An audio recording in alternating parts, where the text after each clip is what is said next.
হ্যাঁ, এখনও তো আইনি প্রসেসিং চলছে আর কি। এখন গতকালও শুনানি ছিল কোর্টে, হাইকোর্টে। কোর্ট থেকে রাজশ্রী মানে মাননীয় রাজশ্রী ভরদ্বাজ মহাশয়, প্রধান বিচারপতি, হ্যাঁ প্রধান বিচারপতি ডিএম সাহেবকে দুটো শর্তে বিবেচনার কথা বলেছে।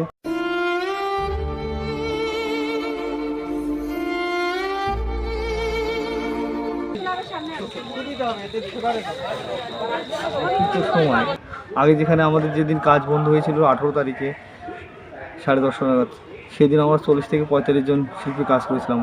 আজকে প্রায় হয়ে গেল 15 দিন।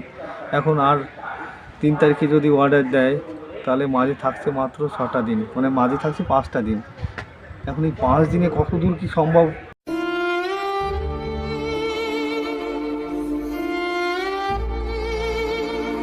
তো হাতে হাতে কাজ করে কতটা কি মানে ষষ্ঠীর দিন তুলে দেওয়া সম্ভব কিনা, এটা এখন সত্যিই আমাদের কাছেই বড় প্রশ্ন লাগছে যে আদৌ কি সম্ভব। কাল মহালয়া, যেই দিন উদ্বোধন হওয়ার কথা ছিল কামালপুর অভিযান সংঘের এবছরের বিশেষ ভাবনা 125 ফুটের দুর্গা প্রতিমা, সেই আশা আর পূরণ হলো না কামালপুরবাসীর। কারণ প্রশাসন এখনও অবধি কোনো রায় দিল না পুজো শুরু করার।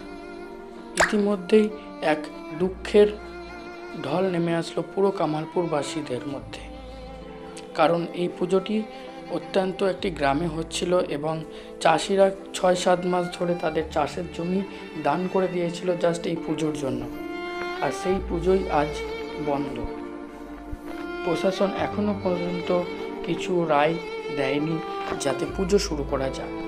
পুজো আর কিছুদিন বাকি, এখনও কিন্তু শুরু হলো না কামালপুরের সেই বিশ্বের সবচেয়ে বড় দুর্গা প্রতিমার কাজ।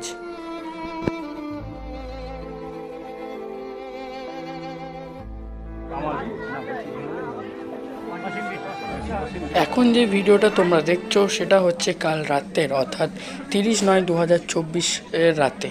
সেই দিন পরিদর্শনে এসেছিলেন ডিএসপি সাহেব নিজে, এবং এখানে ডিএসপি সাহেব আসার পর অনেক গ্রামবাসী একত্রিত হয় এবং কিছুক্ষণ পর কিন্তু এই দৃশ্য পাল্টে যায় এবং গ্রামবাসীদের একটু বিক্ষোভ দেখতে পাওয়া যায় ডিএসপি সাহেবের সামনে। এখানে প্রচুর গ্রামবাসী কিন্তু একত্রিত হয়ে বিক্ষোভ জানাচ্ছিলেন যে কেন এই পুজো বন্ধ করা হলো, কী বা কারণে এই পুজো বন্ধ করা হলো। সেই জন্য পুরো গ্রামবাসী একত্রিত হয়ে বিক্ষোভ জানাচ্ছিলেন ডিএসপি সাহেব মহাশয়ের কাছে, যাতে কিছু করে এই পুজোটা শুরু হয়ে যায়।